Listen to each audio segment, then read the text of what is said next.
guys, how you doing? Great turnout tonight. Thanks a lot for coming out. Tonight we're going to start the presentation reviewing the last talk with basically new video. So last time, if everyone remembers, and it kind of seemed like you did, all the kites went down before the leeward mark, which was impressive. And there was, the leech twist and the mainsails I found were, I have a lot of good shots from last weekend. So good job, guys. So we're going to review those 2 points. We're going to go into a quick race debrief. I didn't do that last time. I just want to talk about what I thought I saw out there on the race course, what I thought worked. We're going to go into tacking, jibing. We did a little bit of that last time. We're going to do a little bit again today. And then we had some spinnaker hoists because we had 2 downwind legs on this race. So we're going to go through some videos of that and just talk about it. As I said again, guys, this is more of like, I know it's a presentation, but look at all these sailors. This is a discussion. We had to quiet you down just to get this started. So feel free to speak up and ask a question, or if you see something that I'm saying differently or you want to point out, just speak up, put your hand up, yell out, stop me, whatever. Feel free. Talk to your neighbor. If everyone's talking to their neighbor, it might not work. But if you want to chat with your neighbor about something, feel free. Okay. Get up, go to the washroom, do what you need to do. So, do you remember last time we talked about this wide and tight, aka the J approach? Okay, pretty straightforward. Basically, this just means you want to come wide into the leeward mark and then nice and close. It's similar to a J. Last time we went down around that bell buoy. I'm still hearing it in my dreams, like rocking. We went around the opposite way this time. So I actually set up thinking you guys were going around to starboard, and you guys came around to port. So the wide and tight approach, it just basically sets you up on your next leg on a higher ladder rung or in a higher lane, and there's no way you can let a boat inside of you that way. So the leeward, we're just going to quickly go over this. We went over this last time. The leeward mark process, super simple, only 5 points, but it gets pretty complicated pretty quickly when you're out there with a full team and a little bit of breeze. Even in no breeze, it can get tricky sometimes. So first, you want to drop the kite. Second, you want to pull in your main sheet as you start heading up. Don't forget your traveler position. Then you want to start heading up. Jib trim. You want to start pulling in the jib at the same time. You want it slightly under trimmed. And then you want to stop heading up at close hauled final trim. Okay? When slower is faster. Okay? So a lot of the times you guys will be coming to marks together. We are pretty spread out in that race because it was a big, long downwind leg. If the legs are a little bit shorter, you're going to get a lot more boats coming around the mark at the same time. And a lot of the time, it would be better to actually round right behind the stern of a boat than to get, in the first video over here, you see the blue boat, it's kind of caught to leeward of the red boat. On the right-hand side, you can see the red boat has kind of slowed down, done a bit of an S-turn or a larger curve in the J, and it's come in behind the blue boat. That allows you to tack out if you'd like to. Okay, so when slower is faster, so you actually, if you're coming in there and you're overlapped, say you're the red boat and you're currently overlapped, you want to slow your boat down. And as we talked about last time, things you can do is you can kind of do S-turns, kind of try to slow it down by steering a little bit, maybe dig really deep and then come up. Be careful how far you dig, just sometimes you won't be able to get back up to the mark. But try to slow yourself down so that you're not overlapped with that boat and come in behind them. And you have the ability to tack out. So I took a video here. This is a great video of an example where hardware should have slowed down to get inside the mark. Okay. So hardware is not in the video right now. They're doing a great job staying wide. They did everything perfect, other than the last little bit, which ends up coming down to 12 inches, or no one wants to make contact. So they made the right decision and stayed low. But if they stayed a little bit deeper or maybe slowed down a little bit more, these 2 boats here, they're a little bit tight. They're having an okay rounding. The yellow Genoa probably could have come in a little bit quicker. So Hardwire there could have, and look what happened there, okay? So they basically are below both other boats. Now they're stuck there. They're probably going to get going once they get their Genoa in, and they have no ability to tack unless they slow their boat down and try to do a big duck. So I found all they needed to do was slow the boat down a little bit, and look how much room's between the bell buoy and the 2 boats. There was room to get in there.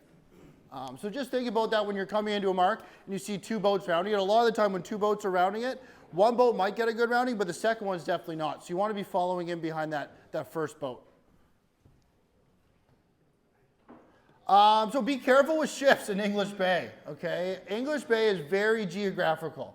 There's a lot of things going on underneath the water, but I find, especially with an easterly, and also a westerly, but a lot of times in an easterly, if you're racing up near the corner near Stanley Park, you can get a lot of northerly, or if you're over on the northern end of the bay, you'll get a lot of northerly influence in the easterly.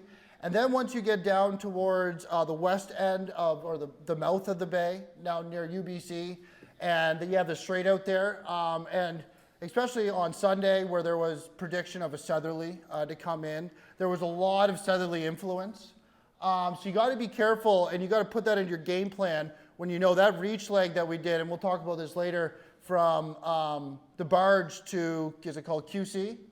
You know, that's a tricky one. That is one of the trickiest ones ever, because you don't want to go too low, because then you can't put your kite up. And if you go too high, you're going to get shadowed by Stanley Park. So it's kind of this happy medium, and you're like staring at everyone, just crossing your fingers that you've picked the right lane. A lot of the time, I feel like it's a little bit better to stay high, but you know, sometimes the rub line always works out if you can connect the puffs. So this is a rounding. I think this is a rounding where Jason was actually yelling at these guys, and he didn't have any rights.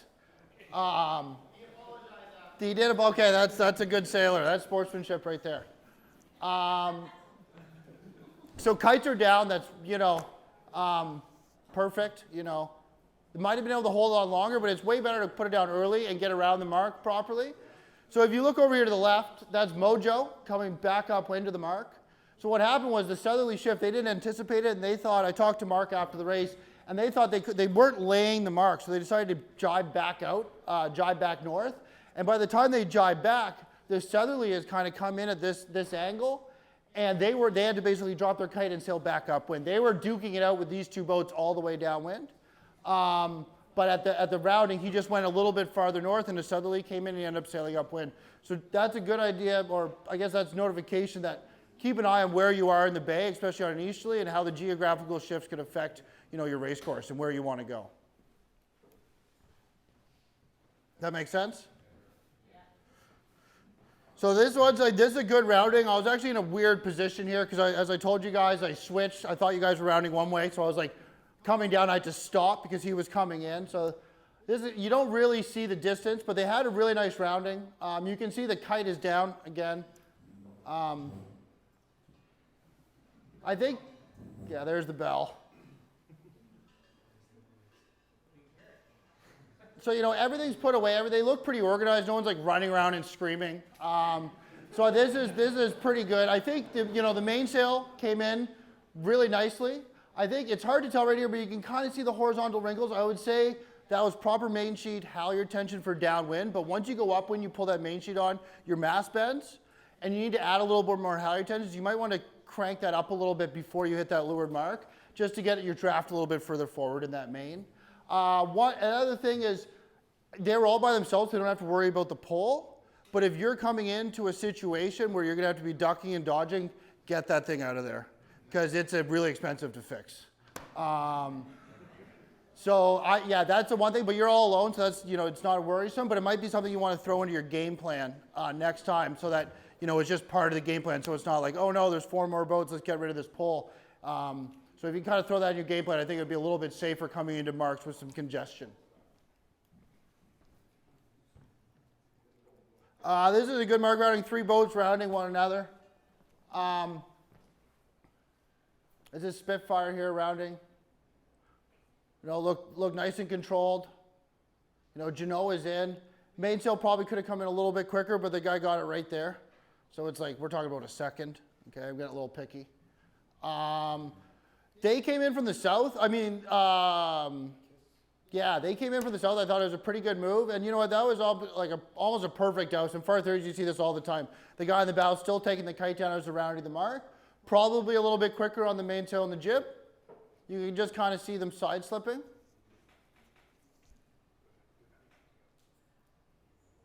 Maybe a little bit tight there to the mark. I can't tell from the distance I'm at.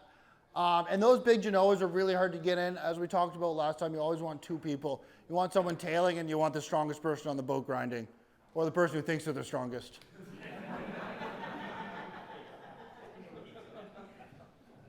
So this is a good example of wide and tight is so important, okay? So you can see the 3 boats to the right and you can see who's had better roundings, okay? You can see the boat to the left is at the best rounding, the middle is at an okay one, and then I think that might be the far, I'm not sure, they're down to the right. And then you can kind of see, this is Dimitri rounding here, and you can kind of see, and then he picks another lane, and you can just see at the very end of this video, it's not very long, but you can just kind of see what, a good rounding, what it can do to your first beat, okay? You're on top of other boats, you're up a ladder rung. These big Genoas are really tough to get in. Sometimes you might even want to last time I really talked about not over trimming, but if you're constantly under trimming and not being able to point, you might want to over trim a little bit just to make sure you get that Genoa in, depending on the physical capabilities of the people on the boat, especially if you're short-handed, So that just kind of shows you right there, 4 different lanes that you can take as rounding this buoy. And obviously everyone wants to be that one.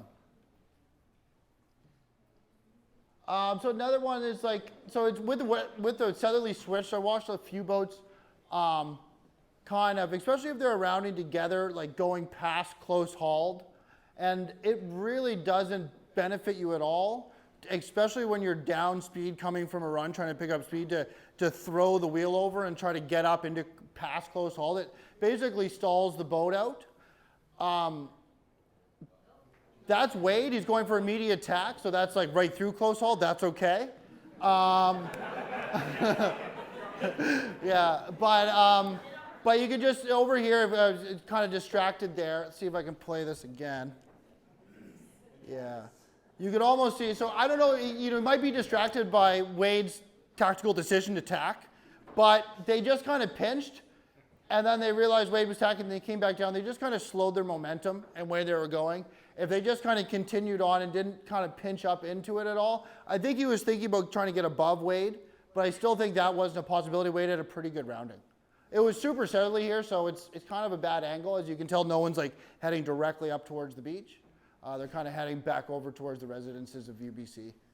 Another good rounding by the J. You can see all sails in, ready to go. Mainsail twist, okay? We talked about this last time. So light winds, this is a lot of the times in Vancouver, if you start a race around 11 o'clock, you're in your twisty zone, I call it. You travel up sheet, vang east for more twist.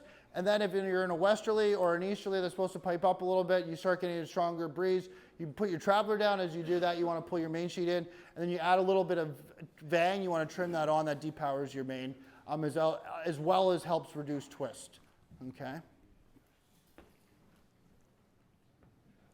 How to determine how much twist? So there's a few different things. Okay. And, one time, in wind conditions, we just talked about that, lighter air to heavy air. Top tail flying. So your top telltale you always want. That's kind of your telltale. You want flying 50% of the time. Okay. If you're an expert mainsail trimmer and you stare at it all the time, you can get it down to about 25. And if you're short-handed or you're on a long leg or you're distance racing, you can, 75% is okay. If it's flying all the time, you should probably close your leech a little bit. If it's flying less than 25% of the time, you should probably open it up. Okay. Sea state, okay, more twisty sails and heavier sea state. Okay. So you need twist in the waves, and you don't want as much twist in flat water. You don't need it. You're not going through waves, so you can actually, bang on your leech a little bit and flatten out your main, power your boat up in the flat water, which we tend to sail in, but we do get in the choppy stuff. So you do have to change gears. Angle of heel. Okay, I'm going to show some pictures today about angle of heel. Angle of heel is also very important. Okay, so if you're way overheeled and you have no twist in your main, you could probably twist open your main and get less heel. Okay, and you can do that by either traveler and main sheet, or you can also twist off your main sheet by using your backstay. Okay. So this is a quick question. So this is the same boat on 2 different tacks, literally right after each other. Which one is more twist? A. Thank you very much. Okay. So that's a perfect example. So this boat I found had a lot of twist here. The thing is that they have pretty good angle of heel. That boat looks kind of rocked up, looks pretty powered up. you know, I might tweak it a little bit, but the boom's on center line. But, you know, the boat's pretty powered up with the Genoa. We're probably looking at about 12 knots true there. They're probably at the top end of their number 1. So that type of twist, they're twisting off the sail. One thing that I would try to do in that, to try to get more power to my main, is maybe add a little backstay and take a little bit of the twist out and try to keep that same angle of heel. Okay?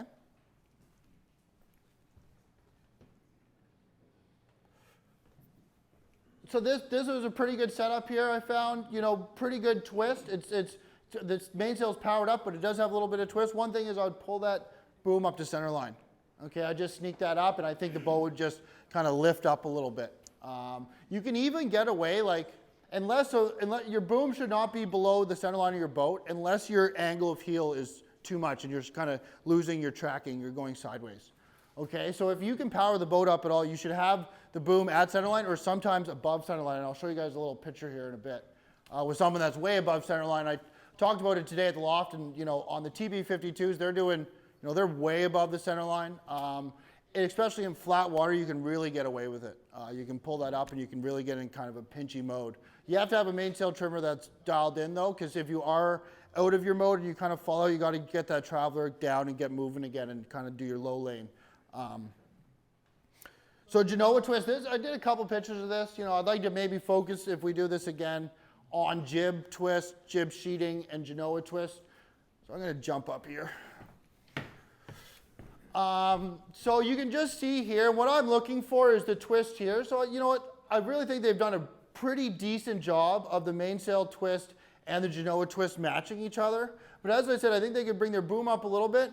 And you can see here the top spreader is probably that much from the sail. And this one was probably over 8 inches. It was probably like 10 inches. I'd probably get that in tucking, right, basically touching, and this one probably 6 inches, you know.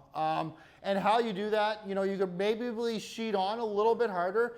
I don't really have a good shot. It might be bending around the shrouds, and if that case, you might want to slide the car a little bit forward, then sheet on.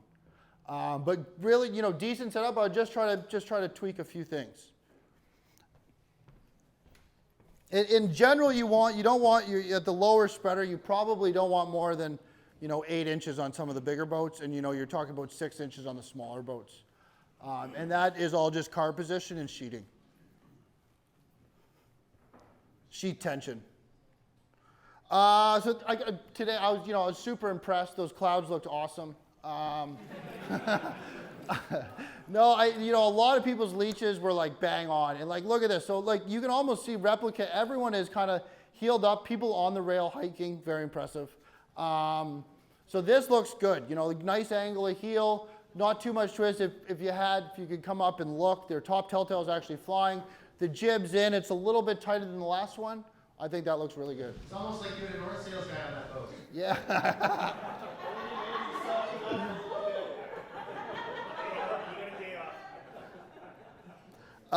So another one powered up, nice setup. Okay, again, kind of similar setup. You guys can see booms at center line, a little bit of a twist. Genoa sheeted all the way in. They're going uphill, and angle of heel looks good. Looks like they're actually tracking like almost upwind, you know? So it looks nice. Another one, okay. Again, so the mainsail is really nice, but again, if you guys look at the Genoa, you know, you could probably look at bringing that in. That's probably even more than the last one, okay? And you can definitely see that it's not touching there. I don't know, at least I can from here. But yeah, so that's just probably maybe Genoa a little bit farther forward and sheet it in, or just a general sheet in, depending on if it's wrapping around your shrouds or not. And then don't be afraid to sheet your Genoas into your lower shrouds. If you do see any chafe, you can just ask us. We can give you some chafe protection. A lot of the times, you're just like, in some boats, you're literally bending it around that lower shroud, especially if you're trying to get in point mode in flatter water. Yeah. Another one, guys, like I was going through all these pictures, and the boats look really good, locked up. Again, like, boom at center line, like everyone was just nailing it. Twist was really nice. Genoa locked in, you know, legs over the rail, looking good. So again, like another one. You know, this boat's a little bit flatter, but the J24s like to sail super flat, like ridiculously flat. So I wouldn't say anything other than maybe even adding a little bit of backstay and twisting off that top a little bit. But, you know, this boat looks really nice set up. Everyone's sitting on the rail. It's nice when it only looks like one person sitting on the rail, you know? Like if you start getting into some of the more competitive classes, you actually get people talking about like windage and stuff. So everyone will be sitting really close, especially with weight. Weight's also a major factor about people sitting together. So if you are out on the rail, you probably want everyone bunched together. You'll stay warmer out there for sure. But other than that, it just kind of helps keep the weight over the keel, and you can move together as a team, and you'll make a bigger difference on the boat. We'll talk about that in a little bit actually as well. Young guns. You guys see those young guys out there? Yeah. Are any of them here? No. Oh yeah, you guys are there? Awesome. Yo, that was awesome seeing you guys out there. Yeah, congratulations. You guys were sailing really well. I snuck up behind you guys and snapped a quick picture. I yelled at you guys, put on your main sheet. But I'm just, basically you guys can just see here that the bow's just a little bit low, not bad at all. But you can just see that the leech of the mainsail could probably be pulled on. You guys could probably point a little bit higher if you guys do that. But you guys were looking good out there. Great job. Love to see young people involved. Another one, okay, so this, you know, there's a lot of twist in this mainsail, but if you look at his angle of heel, it's pretty good. So, you know, you might want to flirt with taking a little bit of the twist out to try to power the boat up, but, you know, you don't want to be leaning over too much. And there was a lot of the time, because everyone, we kind of sailed in like, you know, our classic Vancouver conditions #1, so everyone had their big head sail out. So a lot of the time in that bottom third of that section where we had that easterly kind of like sail blow through where it kind of picked up to 12 knots, 12 to 14, you were kind of up at the upper end of your #1. So you're going to be trying to depower your mainsail at that point, pull your cars back in your Genoa, but mainsail, so twisting off your mainsail, and either do that by traveler or you can do that by backstay. But I thought this looked pretty good setup. You know, a little bit more twist than I would like, but at the same time his angle of heel, he was tracking really nice. So, you know, it's a pretty big roachy mainsail as well. So it really depends on how much sail area your main is, how much twist, you know, is going to affect the angle of heel. Is that excess? Yes, that's excess. Yeah. Look at this, mainsail trimmer looking at the mainsail. It's actually really hard to see, but this guy right here is looking at the mainsail. It was impressive. I think he might have saw me coming. But he was like tweaking and playing. I was just really stoked on that. So I snapped a picture. I had to throw it up in the slideshow. You know what? Another thing is though, if anyone can notice here, the boom's a little low. But look at the angle of heel. Like you wouldn't want to pull that traveler up anymore, else they're going to be putting the rail in the water. Not fast. So I think right now they have their leech closed. They're raking up wind. This is probably that 14 knots kind of area, 12 to 14. They have their #1 up, really nice sheeted in. They're powered up, angle heel looking good, okay? And if you look at their main, they might get a little bit of deflection from the Genoa, but this Genoa is driving the boat. So that little bit of deflection from the Genoa and keeping this sail working and keeping the angle of heel is much better than pulling that mainsail up and then laying the boat in the water. Does that make sense? Yeah, cool.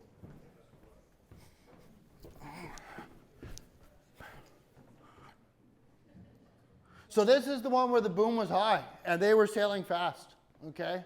So the little San Juan 24, sails were set up nicely, but Traveler was all the way up, boom. One thing that, you know, it kind of looks like you might be able to add a little bit of leech tension.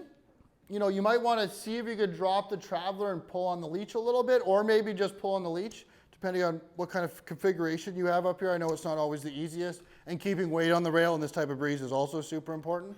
But yeah, getting that, if you're in light flat water, which is a classic easterly, you can pull, and you're locked into your sailing groove, you can pull that Traveler up and it doesn't hurt. Especially if you have a big Genoa, and a San Juan 24 mainsail is almost like, you know, a trim tab.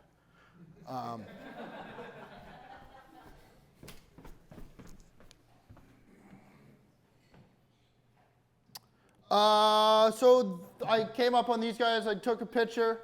I think a little bit too much heel on the left. Then when I came down, whoever the mainsail trimmer was made an adjustment. Great adjustments. Basically, if you can read Thursday's child on your boat, just barely, you guys are like locked up, ready to go. You know, you guys are looking really fast. One thing, it's a little bit hard to tell just with the coloring, but their Genoa was a little bit soft. I thought changing gears, because we went from like getting down to that leeward mark, it was super light with that southerly, and then it would kind of come over and puff down, and it was probably between 8 and 10 knots. Then when you got up towards kits, it started getting light again. So changing gears, so you know, cars fore and aft on the Genoa track, halyard tension up and down. Main sheet guy is going to be working his butt off, and just changing gears in the different types of breeds to try to keep that constant angle of heel and keep your sails happy.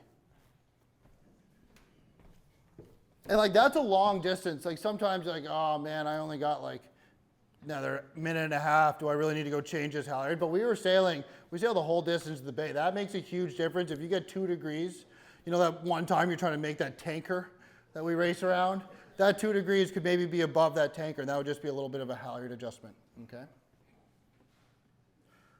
So another one, soft Genoa halyard. So just changing gears, guys. I actually went up to these guys, and their halyard slipped. So this was not on purpose.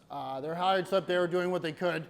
They explained it to me, but I just wanted to show it as a visual. If you guys see those horizontal wrinkles coming back and you're like pressed up, you basically want that front edge of that sail off.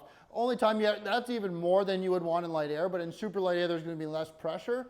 And you can have some horizontal wrinkles in your head sail to try to help with the depth of the sail. How hard can we pull on the top of the sail? Can we crank those out, or do we have to make for attack? How hard can we pull on the top of our sail? Like with the halyard? Can we grind those out, or should we wait for It's a tough one. Like, you know, you should probably either like ease it, especially like a big boat like yourselves, like, you know, luff up or ease. Yeah, luff, just do a little up. Yeah, I would do a little up just to save it. You could probably like 80% of the time, but that other 20%, it's going to blow up and no one wants to buy a brand new Genoa. No. No. So on the safe side, I would bubble or just release. But you know, I've cranked it up before. I've never had one blow up, but I've seen it. I've seen some damages happen because of it. And sometimes you rip it out of the foil, and foils aren't cheap either. So quick race debrief. So that was just a little cap of what we did last time with some pictures and videos of this race. So quickly to start, we're going to go over the starting videos right after this.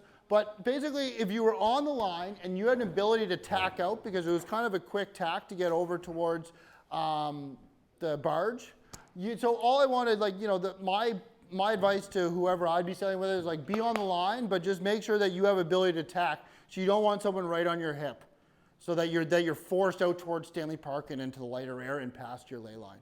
Okay. Reach. So this was pretty interesting. You know, that's kind of cool. Like a lot of time people just race windward leeward. So we had a reach. It was a really tricky reach. We talked about this earlier. Like, do you go the high route? Do you go the low route? Do you not put up your kite? You know, some people made some big grounds at the early, putting up the kite, and then, you know, then had a little bit of trouble. I thought the most successful kind of move, but it was a little bit different because depending on where you were in the fleet, the northerly kind of came in these puffs. So I thought if you went a little bit high at the start and then you put the kite up in the lighter stuff more northerly and tried to come down to it, kind of worked out the most efficient, or at least you weren't pressed up at the mark, kind of going sideways, hoping your spinnaker wasn't going to hit the water. Northerly shift, you got close to the mark, so we talked about that. So going into the long run, you know, it was at the front of the fleet, basically, Mojo continued on towards the north side, and Jason Vandergag went left. And what's his boat called again? Excalibur. And he went left, and he went back into the easterly and basically just got this giant knock and was pointing towards the bell buoy. But the northerly, it was like really kind of light, but then the most breeze was kind of the middle. So they all ended up almost right back with each other. And then Ben was kind of squared back, and you'll see in the video, just kind of going between the two. And it was weird. They all ended up at the leeward mark the same. So I thought, originally I was like, oh, Jason's launched. He's gone for lunch. And then next thing you know, I'm taking some videos, and then Mark's like coming over here screaming in, and Jason's slow. So I don't know what exactly worked. It seemed to all work, but I think getting back into that, getting back into that easterly really helped Jason get down the course because he was behind Mark. But I think you might want to consolidate a little bit and stay in that middle for the breeze because it seemed to pay out a little bit more down the course because Jason was way out, but then Mark ended up coming back in pressure. So it was a challenging downwind. You know, you could almost go any way and it kind of worked. But a big lesson of that is like pick the way you're going to go and kind of stick with it unless you have a real reason to abandon. And I would have been freaking out if I was Mark watching Jason like pointing down the mark. But Mark held on to his plan and he ended up coming back. And, you know, if he would have jived in the middle, I don't think it would have worked out as well for him, trying to chase the tail of Jason. So that was a good job on Mark. Most breeze got a little tricky to leeward Mark with the southerly shift. Okay, we saw that one end of the course, we had a northerly shift, at the other end we had a southerly. Windward beat, southerly shift made the left favored. Or sorry, the left, I meant the right. Sorry, the beach, the other left. So you wanted to go up the Dolphins, or you wanted to get up. There was a big southerly shift. Anyone who ended up in the bay.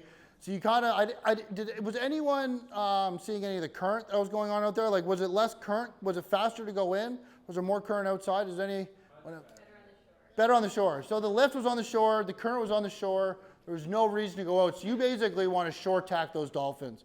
But in a bigger boat, you want to make sure, or any boat, you want to make sure you get up to speed and you sail for, like, if you're trying to short tack, like, get your boat up to speed, get sailing, get everyone ready, then go back in.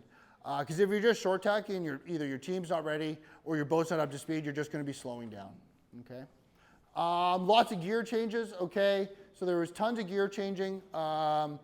Basically, that should have been happening. And as I said, that's halyard, Genoa track, car position, and main sheet, halyard and traveler and main sheet tension. Final run was pretty simple, just around the barge buoy straight down to the finish. But I think that you could kind of head up and bear off, or maybe toss in an early, kind of not an early jibe because the barge, it was kind of light. Barge was kind of like, I don't know, almost like a big mountain. There was no breeze behind it. So I would look for gusts. I would have someone like focusing basically at Stanley Park in downtown and watching big breeze come down, or big breeze, 8 knots relative to 4. Big breeze come down, and you're just talking about dark water and being like, okay, go up 5 degrees. I'd like to get into this puff, or looks like there's one going to the left of the barge. Maybe we'll jibe over to that. And just have that communication. Just pick someone. And then the person on the sheets, they want to be communicating as well. Like sometimes you don't see the gusts on the water, but this guy in the kite says, whoa, you know, my sheet's just tension up. I've got a little bit of breeze here. We either, you know, we want to stay in the puff, or we want to take that and go VMG and kind of bear off. And usually when you get a little bit of boat speed, you can bear off a little bit. So that's what kind of, so anyone else see anything different or anything that worked for anyone? Yeah? Can I ask, what you should have given us off the reach from the barge to QC, I guess it is. What actually paid off there? I think, well, because I know like earlier that Mojo ran, got the kite up quickly and looked like they were just struggling to get there. Schnick on Excalibur had both lights and was able to reach the yeah, mark of off their kite. None of them seemed to really. yeah, everyone kind of like, it seemed like Mark lost a little bit with almost like, so he was trying to put the kite away, and then he realized he could make it again because the shifts were kind of back and forth. So he had the kite. I'll repeat the questions. Yes. So Ben was asking. Sorry, it's for this. Ben was asking if, well, you know, what worked on the reach, and I think so. I found that Mark kind of got hindered with the kite up a little bit, but at the end of the day, he could keep it up. Jason, I found, could have, like, he just kind of rumlined it the whole time, no kite. And then I think you did kind of the best job. You went a little bit high, then you had your kite up, and then as soon as you got to the mark, your kite was already up and you just pulled back. You actually go quite a bit deeper. So if I could have replayed that situation, it would have been almost a close call between Mark and you, depending on what happened. Mark was on the edge and you did the safe job. And you guys kind of probably did, you know, equally as good. I don't think Jason did as good, but that was the super safe move. Like, just reach there, get to that mark, and he wanted to jibe out right away, so he didn't want to put a kite up. You certainly sounded a lot more distance than what we did in that way. You did, yes, you did. Yeah, yeah, and it's a scary because you're going super high, and you're going into that dead man zone, but then you get this sweet puff out of there, and you're rocketing, right? But if you get too low and you have your kite up, you're not going to be able to get back to the mark. You have to put a kite down, then around the mark, put the kite back up. So that was a very tricky reach, and it seemed super boring. You just sit there, but it was, to do it efficiently, you had to be on for sure, and very lucky. Upwind starts, tips and tricks. So we did upwind starts. I just want to go, these are just things I thought about today. So you want to stay near the start line. Okay, I thought everyone did a pretty good job of that. We didn't have any strays. But even closer to the start line. So one thing that I always do that helps my team stay close to the start line is I always get them to run from the pin to the boat and the boat to the pin, and I time it. Because the lines aren't always square. Sometimes there's current in it. So it depends if you're on starboard or port tack. It will take different amount of time. That benefit is any time during the start, if you know how long the line is on port and starboard, no matter where you are in the starting box, you can figure out how long it's going to take you to get to a different end if you want to start at an end. Okay, so you're never kind of lost. You kind of figure it out. If the start line's a minute long and you're 3/4 of the way down the line, it's going to take you 45 seconds to get back to the boat. Okay, so it's quick math, easy. I do that right away. I find the boat and pin starboard ley lines. So the starboard ley line on the boat is basically the last point of that you can sail without getting punched out. Okay, so you want to find that starboard ley line. That's like if you want to win the boat and you nail that starboard ley line, you just slowly S your way up. No one can technically get in there if you time it correctly. Also on the port ley line, that is basically your last out. So if you can figure out where that port starboard ley line is, if you're ever below that, you're not going to make the pin. So you've got to figure out something else. And another thing is you can use the land to get land sights, and you can basically pick pieces on land, and if you're trying to win the pin and you're like, there's not a chance, you're going to have to bail out. So it's much better than going up, wrapping yourself around the pin, waving at everyone, saying goodbye, and then figuring it out. If you can kind of be like, okay, we just set up way too low here, we're not getting there, we got to duck out and try something else, go on starboard. Having those land transits will allow you to figure that out earlier and bail. So check for flags. Okay, we had the P flag up all weekend, but there are other flags in our sailing instructions. So you want to make sure that you know if you're over early what the course of action is. Okay, if it's just ducking the line, if it's a rounding an end, or if you're going to be taking a penalty, or if it's a black flag and you've got to retire. Okay, find favorite end of the line. So technically a line's supposed to be at 90 degrees to the windward mark. Sometimes it's not, and actually 99% of the time it's not. And in that 5 minutes, it will switch sometimes if it's really square and the breeze is oscillating. So you want to find what you think is the favorite end of the line. And basically, it's the buoy or the mark that's closest to the windward mark with that angle of wind. Which end was favored? Pardon? Which end was favored? Which end was favored? Oh, you know what? That's a good question. I wasn't looking at which end was favored. What good answer for you guys? Well, I think everyone was at the boat, and especially with Stanley Park being right there. Like if you started off the pin and you didn't launch, and then you're in lighter air. So I think it was boat to boat third with a cleared lane that you can make your tack. Starting off the boat always looks awesome, especially if the mark was to the right side of the course, right? If we had the mark course, this was the starting line, and the mark was here. So technically, if you took the distance, it was closer. That's usually the metric. Yeah. So have an upwind plan to help determine where to start. So if that pin was really high, but the course is off to the right, sometimes the boat will be favored, but you want to go left on the race course for whatever reason. We're not talking about Vancouver, or even in Vancouver sometimes, if you're in a westerly, and they'll put the pin will look really low, but all you want to do is bounce off that pin and hit the beach, or just hit it, or let the guy in front of you hit it, and tack out, right? So sometimes the boat will be favored, but for whatever reason you want to go off the pin. So figure out what sideline's favored, and then figure out what your upwind game plan is, and then figure out where you want to start. Okay, be like, okay, well I know the boat's favored, but I want to go left today, so we're going to start off the pin third. Okay, we're going to get a clean start off the pin third. We're going to work the left side of the course. Okay. Have one person designated to counting down time. Okay, the worst thing is on a boat where there's 4 watches going and everyone's yelling at each other at different times. Just have one person talking all the time. It makes it much clearer, much easier. And have that person, I've had that position a lot of times, and I own that role. Own that role. Because that is so important, is getting off that start line and letting your team know where they're at. So I find, minute 5, and then at 4, then I start 30 seconds, and then at about 2 minutes, I do every 15 seconds, and then at 1 minute, I do every 10 seconds, and then under 30, I do every 5 seconds, and I usually count down from 15. Yeah, that's how I do it. Figure out how your team works best, but try to have one person designated to that. Have VHF on, volume high, okay? I've had my VH on so many times and been over early and not heard it. Check for any boats going over early, okay? So also, like if a race is abandoned or anything, a lot of the time the race committee will be communicating on through the VHF. So make sure you have it on and have the volume on high. Make sure a spinnaker is rigged on proper side of the boat for windward rounding, okay? Sometimes we do starboard, sometimes we do port. 4 weeks ago, I sailed on Kiss, and I had the start of the race. I was like, okay, we're gonna start over here. We're gonna go on the pin, jibe, set, and just take off. And then the whole breeze died in the left hand, and then I was like, I'm so sorry. Switch it all back to the other side. It was a good little workout that morning. But saying that, you need to know what, that's got to be in your head, because another time, or down to the leeward mark, we got pinned and we couldn't put our kite up because we rounded and we had it set on the wrong side, and it was like a reachy condition and breeze. It was just almost impossible. So not only windward but leeward, but make sure, because we don't always just round to starboard or port. You know, figure out which way and make sure your pole and kite is rigged for that.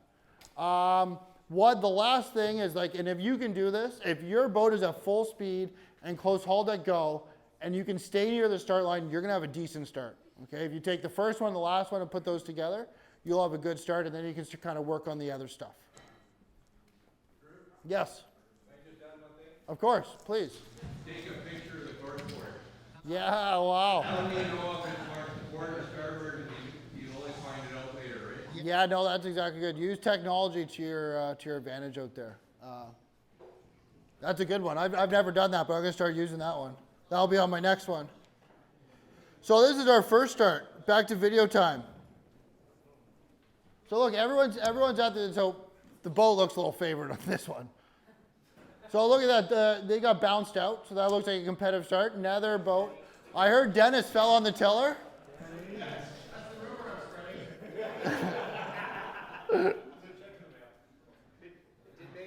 So one boat's a little, like, that's not bad. You know, they're going down there. You know, they've got to be careful because there are boats to leeward that could push them over. They're powering down the line. So we couldn't hear it, but it was probably everyone was behind by about a second.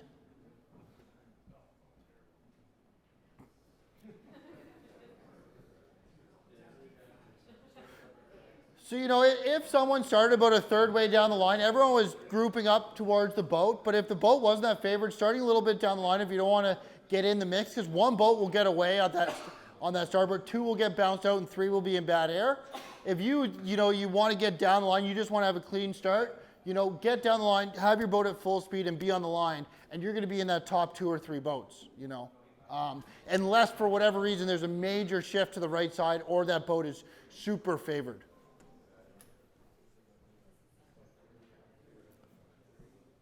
So I'll try to listen to this one so I can let you know when it starts.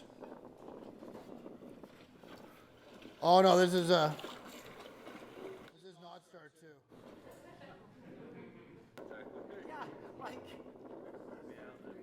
This is start 3. I may have botched that one on start 2.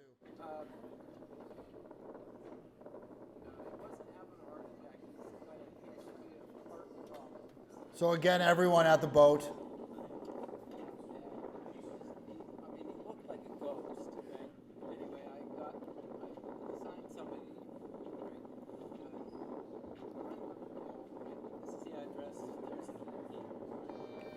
So that's the start right there. So pretty decent start. The boat on the low side could probably be a little bit closer, but not a bad start. You know, everyone's off the line. Everyone seems to be pretty powered up. Looks to be a little bit of current.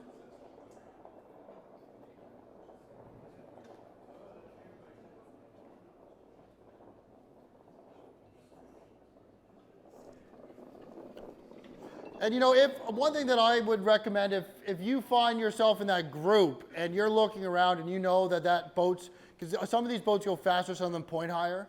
Yeah. This is start 3? Okay. So if you're in that group and you know the boat points higher and is faster than you to the right or to the left, you probably want to get out of that situation in that group and just try to get down the line a little bit and get away so you can get clean air and just sail your own race. Sometimes if you get caught in that group, especially if the boats are faster around you, they're just going to burn you, and then you've kind of got to tack out immediately. So think about the boats that are around you and kind of put that in the game plan of your start. And if you do find yourself creeping up towards the start line with a bunch of fast boats, you're creeping, maybe bear off and head down the line a little bit. Lots of room down this line to utilize. And I bet you if one of those boats took off near the pin, even though it wasn't favored, and they probably would have done okay because they would have been sailing in clean air. Yeah. So this one, the pin, we had some guys come right off the pin. So everyone's a little more spread out in this one. The old crafty dragons.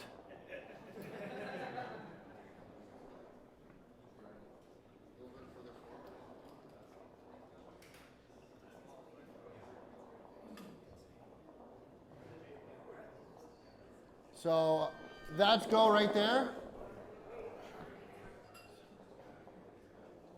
So that's a pretty good start off the pin there. And it doesn't look like, it looked like the port tack would like, they're all pretty down, So if you flopped over, you'd probably do pretty well. I would just be careful of going too far out on port and getting into that Stanley Park shadow. A couple guys a little late at the boat. That's okay. In the light stuff, current light stuff in Vancouver, it is very common. Everyone's done it, been caught behind the start line 30 seconds later, whatever. But if you just try to stay a little bit close to the start line, or maybe even come in on port, everyone's kind of doing. I think I might have heard of the Opti start. They're all hanging out near the boat, then everyone just bears off and heads towards each other and heads up. Whereas if you come in on port, you can kind of see everyone setting up on starboard, and you can kind of pick a hole. Okay, if you want to start the pin, basically you drive to the most leeward boat, and then you tack, and then you just lead them towards the pin. So if you're one of those 4 boats on the right, maybe try coming in on port next time. Maybe just try to get a little bit close to the line, and it will benefit your race a lot. It's always easier to start in the front. So I might have missed one of those starts. I apologize, guys. It was just some of my editing. There were only 3. Well, there was only 3? Okay, we're laughing. So this is a jibe downwind. I actually have, I think, 2 videos of these guys jibing. So something that we talked about this last time, in this light air, I'd say this is about 8 knots. I think they've done really good job with all their jibing, but I think the mainsail trimmer could hold out that main till the kite fills on the new side, and then he can swing it over and then pop that top batten. You can just watch it as they jibe. I followed them for a while. The main just kind of pops across, and we'll do another one, and after it pops across, he goes and tries to pop it.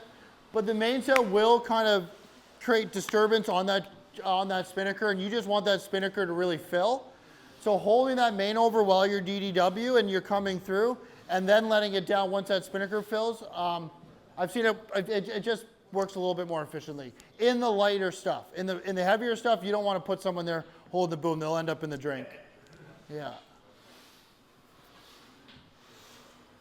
So right there, I would have just held it, and Drew would be turning up, and then he would have let that kite, and then I would have brought it across and popped that top batten. Okay, so I think that was a good jibe. Just could probably use a little bit of a hold. So another thing I wanted to talk about, and it's hard to tell, it's not the best contrast, but basically there was bubbles in the boat there, and that was a long video, but basically a lot of the butts were in the back of the boat. And you could really see, I'm going to show another video. Here you can see everyone's a little bit further forward. And you can see the boat is just sitting a little bit better. And what you're looking for is bubbles coming off the back here. So previously, you can see you almost get an engine on. Like, Drew, will you turn your engine off, please? But really, it's just basically, it's the back of it's the stern dragging and creating turbulence. As you move your weight forward, that stern lifts up, and it's actually nice and clean. You can actually see it's blue water relative to white. On my computer at my office, it looked a lot clearer. But we'll just watch another jibe. And the funny thing is, I think the reason the weight's moving forward is because they're all going forward to jibe the kite.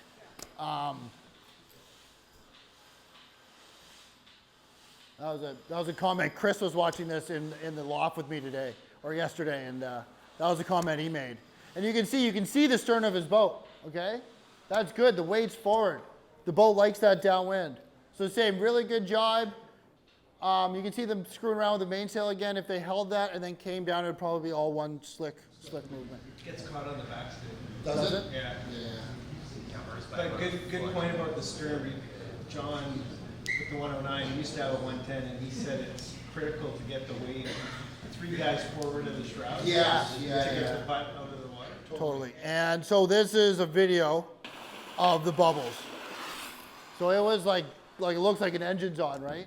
And as soon as you move forward, your team move forward, that lifted up.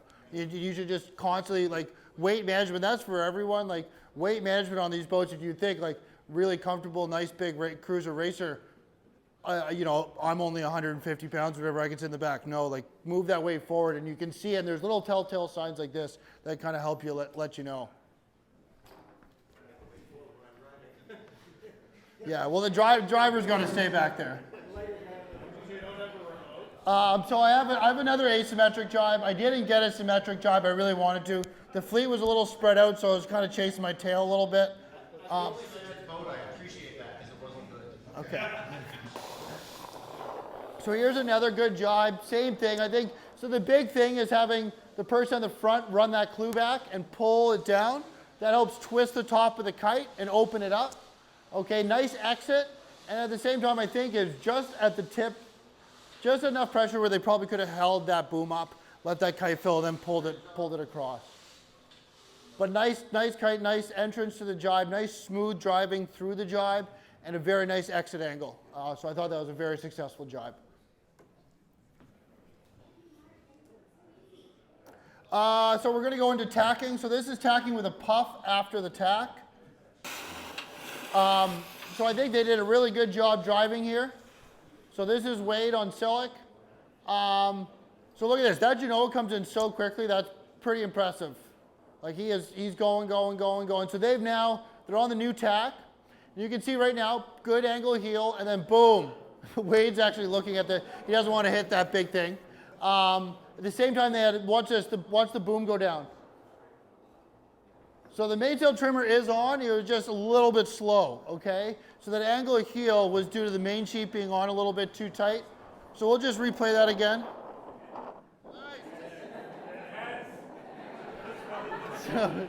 So really good tack, everything comes in. A little bit of crazy driving from Wade, but he's just trying not to run into something, so that happens every now and again. You can see it drop right now, and watch the angle of heel change. Boom. Okay, you guys see that? So that's how much that affects, okay? And Wade's going to be able to drive a lot better at that angle of heel than when he's laid over, okay? Because he's going to be fighting it. He might be able to look at the container a little bit easier when he has his head in the water, but... so these are just some videos of tacking. You know, if you have any comments, please chat.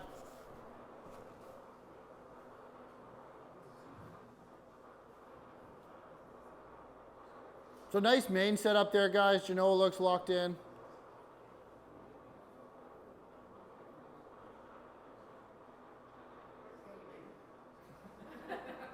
That's always a tough position, getting beat up in the front of the mast. Got to respect them. Yeah, but it's important on those big Genoas to keep it from getting outside the lifelines. So that was a good tack. That looked good. Back, nice angle heel. They're locked and loaded. Looks like they're right on the lay line. Okay.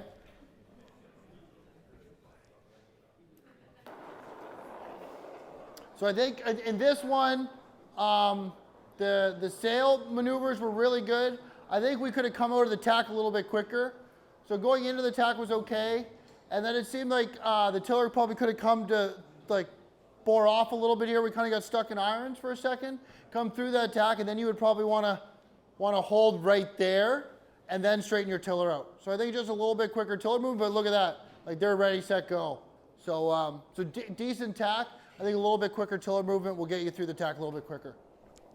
You gotta stop the baguette sometime. So another tack.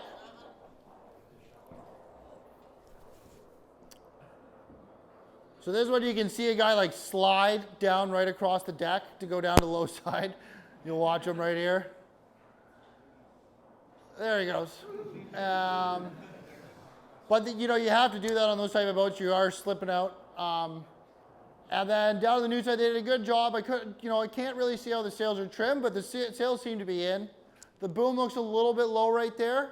But you still have your low side trimmer. The nice thing I like about this is the low side, they're not super heeled over, so they don't need them up on the high side. So the low side trimmer usually trims to the sail to about 90%. And then once your boat actually gets up to its polars or its boat speed, that it's supposed to be adding that wind strength and that angle, you're going to want to trim that sail all the way in if you're in close hauled. So you don't need to go strap it all the way in and jump to the high side. This is a much more efficient way in this type of breeze to make sure that that sail isn't choked out when you're coming out. Because as you come out of a tack, you're not going to be able to point the same as you went into it because your boat speed is slowed down through the tack. So when you come out, you're going to be slightly under trimmed. Once the boat starts picking up speed, you can trim up and also drive your boat up a little bit. Right? Good. The trimmer, the jib trimmer on that one did a good job on the X of the tack. So we're going to talk about hoists, windward roundings when you head into the windward mark and heading down. So I have 6 kind of things that I go through that you need to do to get around the mark. So first you want to get your pole set. So as soon as you get on that starboard ley line, you want to be talking, and it should just be your bow guy. He doesn't need to be like yelled at by the skipper, like get the pole. You should just be like, boom, you're on that thing. Like you should be like leading that. Like I'm going to go get that pole. I'm going to take care of this. Okay? Pre-feed the guy of the tack. So as soon as you get that pole up, you say made. Then you want to start pre-feeding the guy. So what you're going to need to do, a couple of the guys in the rail might want to start helping. You're starting to pull that tack. You want to get that tack on a symmetrical kite as close as you can up to the jaw of the pole, just in front of the forestay. On an asymmetrical kite, you want that tack all the way out to the end of the pole. Make sure that kite's not falling in the water. So it's more than a one-person job. Usually the mast and the bow guy are helping do that. Sometimes the trimmers are helping with the sheets. Then you want to bear off, super easy. Hoist, okay? So as soon as you bear off, you want to get that kite going. So usually, especially on a boat or anyone's boat here, over 20 feet, you usually want someone, if you can, jumping it at the mast. So they're pulling it up super quick. Then you have your pit person just tailing that line. That's the quickest way for it to go up. Soon as that kite hits the masthead, and what you want to do is your pit person wants to have a line, and you can even put one on the mast person so you can double check, but you want a line on your boat and a line on your mast. So a line on your halyard and a line on your boat, so that you know when your halyard comes out of the clutch and you find this line, this like mark on the halyard, that it matches, and you know that it's all the way up, so it matches that mark on your boat. So you're not looking up, or you get it 75% of the way up, and then it gets really tough. Say if the guy sheets it on, you just think it's made. And then you go back and then you look, and then you should just be able to, as soon as it's up, and then none of the sheets should be tensioned until that pit person says made when those 2 lines match up. And that will solve anyone's problems with the kites go up or down, or you don't have to look up anymore, you're basically just looking down. As soon as you say made, you want to sheet on, but at the same time you want that jib down or furling. Okay, with that, especially a big Genoa, in lighter airs, when you're reaching, keeping that kite up is going to really hurt your ability to use that asymmetric or symmetrical kite efficiently. And the last one, fill the kite, okay? So a lot of the time the kite won't fill properly until that jib is partially down or furled, okay? I thought this was a very good example. Harbor did a great job here. So you can see pull up. Pre-feeding the guy. You guys can't see the pull up, but I can. There it is. So guys pre-fed, nice ley line.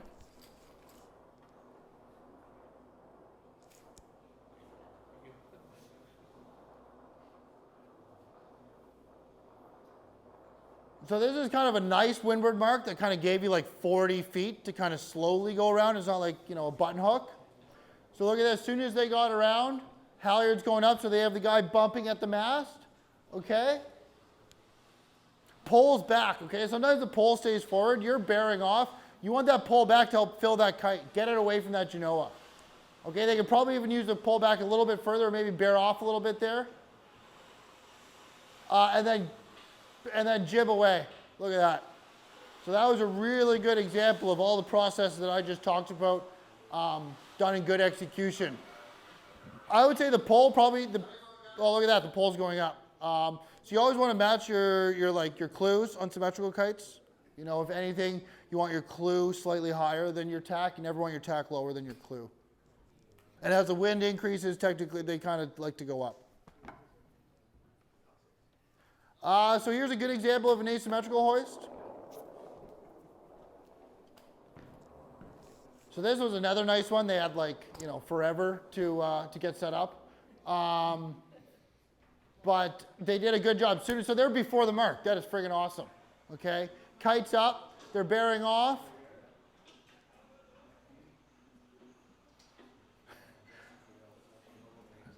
So they got it all. So they made. And then one thing I think that could have helped here is just kite our Genoa away a little bit quicker. They're reaching really hard right now. You can see Ben kind of sending it downwind, pull back. That Genoa is really hindering the ability for that kite to fill. But saying that, they do furl it up shortly. Oh, they do furl it up just after this video. Swear to God. They had a good rounding. It did get away. You know, if they got that away a little bit, they might have just got a little bit more pressure in the sail. They would have been able to bear off a little bit, not reach as much. But yeah, soon as that kite gets filled, it's like get that jib out of the way. This is a pretty quick fill. So the process took a little bit longer with these guys. But saying that, as soon as the kite got up, it was filled. So it's way better than doing the process really quickly and just having a kite flog around. So it's going to take everyone a little bit of time to get everything done, to get the pole up. Everyone's not going to nail it every time. But if you do the processes the right order and you put your kite up, it should fill.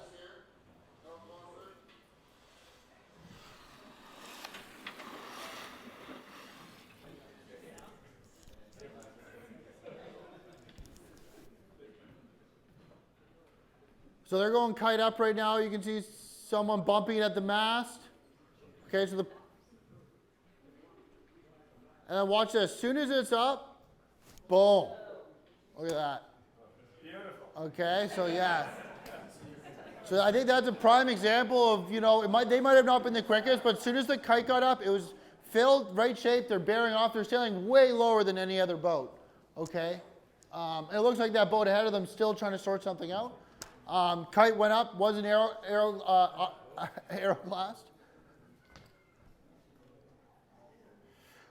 So this is the front of Div 1 rounding the first mark. So this was some of the first video I took. So this is what we were talking about earlier, like what really worked. It was a tough one to call. At the end of the day, I think the high road with the kite up worked best, but at the same time, Mark made really big grounds getting his kite up early at the very start. Just had a little bit of hard time handling it at the very end.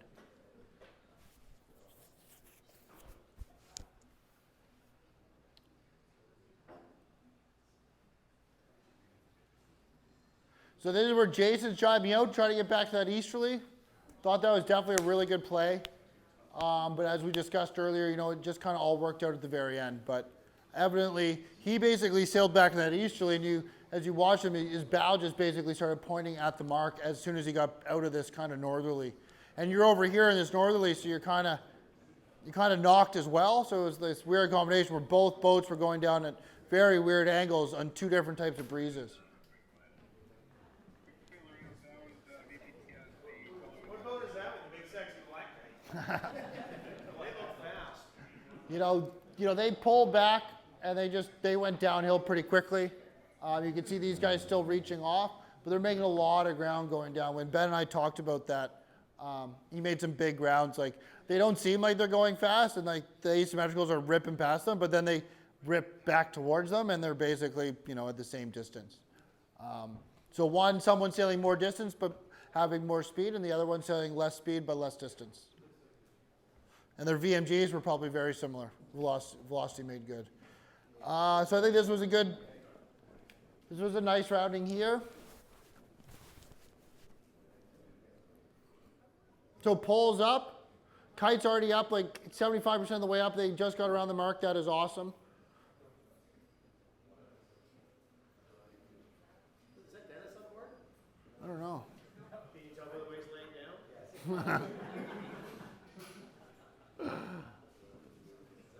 So pretty good. Kite went up, kite's filled, jib's going down, okay.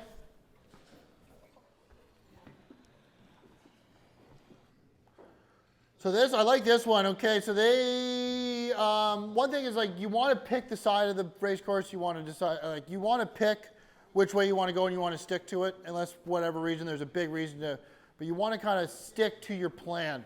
So I'm assuming these guys' plan were to go left with the way that Jason went, but they're on the outside and they have a kite up. So you're going to watch this video, and I thought this was awesome. They needed to take a pretty big duck through a jibe to get to where they wanted to go. And it was a great idea, and they might have had to duck 30 feet and had a slow jibe, but at the same time, they're going the way that they want to go, instead of letting excess dictate them off to the northern side of the course. So look, they're all getting real quiet, they're like sneaky. That's the way you should always walk on a boat.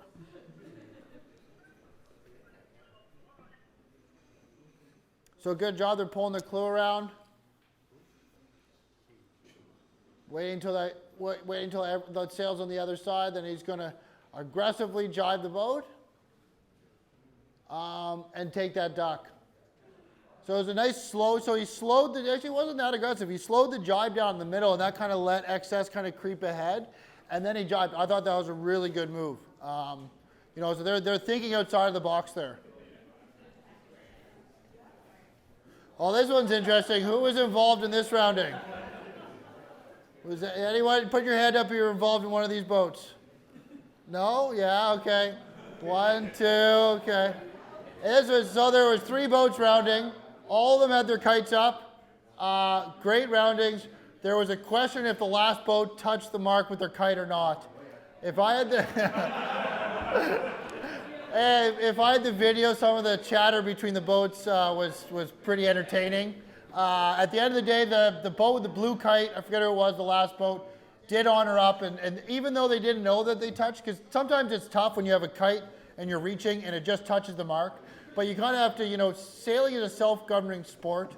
So if there's any doubt that you may have hit it and someone else is telling you that you've hit it, you should probably do spins if you want to stay true to the sport, okay? Saying that, if you're adamant that you didn't hit it, there's always, there's a protest room and all that other fun stuff you get involved with. But we're just going to watch this video, and you guys are definitely not going to be able to tell with the high def of this video, but it does, you can kind of see the kite shatter a little bit in the video, but you guys can make the call.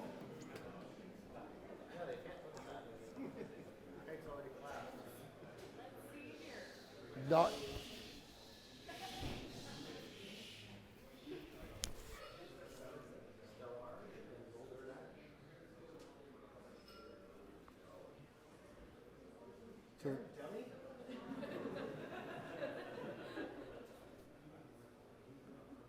So this is it.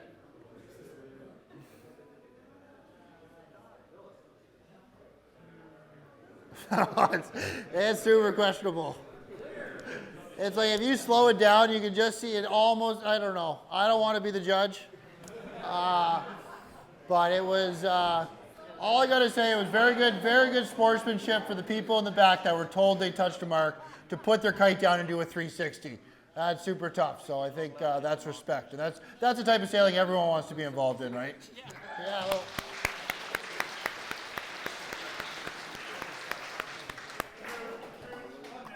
yep. So you need to do your turns like as soon as possible. So as soon as you acknowledge that you have fouled, you need to basically sail away from the fleet and do their turns. I didn't continue filming. They took a little while, but you have your kite up, so you have a bit of a crutch there to say, well, my halyard was tangled. We had to untangle a butthole in a halyard or something. But what you want to do is you want to take that kite down as soon as possible. You just need to do a 360, so it's a tack and a jibe, and then you're out of town. But he does not have the length of the leg to do it. He has to. No, he has to do it as soon as possible. You can be protested. So yeah, I was in a protest this summer, and he said protest to us, and then he said that he fouled us, and then 2 minutes later, he told us he protested us, and this is another kind of situation, but Since he didn't tell us protest right away, he waited till our next crossing 2 minutes later. The protest was thrown out immediately. If you think that they've fouled you or fouled the mark or broken a rule, you need to say protest as soon as you realize. So if you're in a protest and say, well, I saw them foul, when did you tell them you fouled? If it wasn't also the first opportunity for you to be able to speak to them and let them know that you think that they fouled, that protest will be thrown out. Okay. So I just wanted to chat about, we do a few things at North Sales. We've got Dennis here as well tonight. So we've got new sales. You can purchase new sales off of us. We've got, we can, another thing is though, service guys, our service team, Dennis has been working at the loft for like 40 plus years. He's been keeping our loft. Yeah, he's the reason I have a job. So our service team is great. If you haven't met Chris, he's awesome, super hard worker. We also have a canvas division run by our Russian friend Andre. He does great work. So if you're looking for any canvas on your boat, let us know. We also do team gear. North Sales has clothing. We have polos and shirts. So if you guys are looking for team gear, we have a full kind of selection of different sailing gear. We actually have like salopets and sailing jackets. Let me know what you guys are looking for. I can help you out that way. We do coaching on water, coaching in classroom kind of through North U. So if any of you guys are looking for any sort of coaching within your own team, yourself, or if you guys want to set up, we can set up a North U full day trim, tactics, whatever we would like here at the Rowing Club. If you'd like, just get a hold of me. I run them, as well as if I'm busy, we have other instructors that will be flown in for the event. It's usually, so I'm sure I've seen a few faces here at some of those. They're usually pretty good. We usually do them right before the season starts. It's a nice little refresh about what's going on. You might learn a few things as well. At the loft, we also do sail measurements. So if you guys are questioning, a lot of the times, guys, I see certificates come in and they do not match the sails that people have. And we're out there. ORC has been coming in the last couple of years and doing a great job, and Ian's been a big help with that. I think we give him a hand for that. That's a lot of work. They do a lot of measuring of the boat themselves. But at the same time, I have seen so many ORC certs and so many PHF certificates that are so off. So coming in and getting your sails measured or checking them out is never a bad idea. We do them, and I'd highly recommend it. If you have an old sailor, if you've purchased a boat and you've been grandfathered over this certificate, double check what you're racing with is what is on the certificate. We can do it at the loft for you. Give me a call. We'll set you up. Come by the loft. We'll take care of you. It's usually pretty quick. Or we can even pick the sails up from your boat, bring them to the loft, measure them, drop them back off for you. Just let us know. Let us know how we can help you out. If you have any questions about sail measuring, sail inspections, if you have any of your sails you want to get them inspected, drop them by the loft.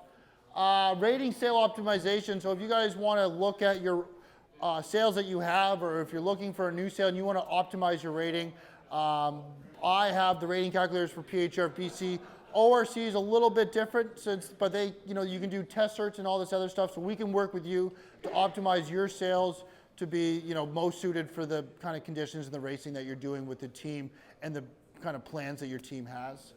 Obviously, you're going to have different sails for sailing in English Bay than you would, and different rating than if you're going offshore. So, let me know your plans. I can set your boat up with, a plan that should be successful around the race course.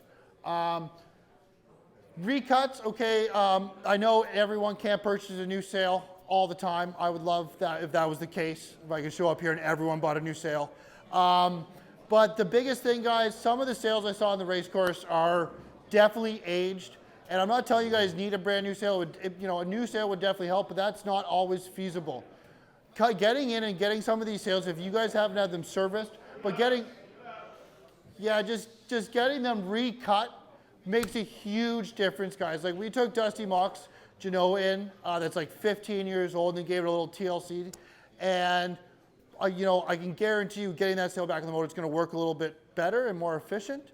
And I can see a lot of sails out there that are definitely a little bit deep and definitely can get a little TLC from Dennis and get you guys moving a little bit quicker around the course for, a fraction of the cost of what it would be for a new sail. Okay. And then we also do bend on and bend off. So if any of you guys have a boat that you guys need your sails taken on or put back off if it's a larger boat. You have a friend that has a big boat, they don't like to take their sails on or off, or if you're busy and out of town, you need something done for a race, I left my kite in the boat, just give us a call, let us know, we'll come down, pick the kite up, fix it, bring it back down, drop it off on the boat. Okay, guys? Yeah. Basically, let us know how we can help you guys, okay? That's what we're here for. This is an awesome turnout. Thank you guys so much. You know, coming out to the polar bear racing has been awesome. Great attendance, and I think we could just continue growing it, you know, from here on.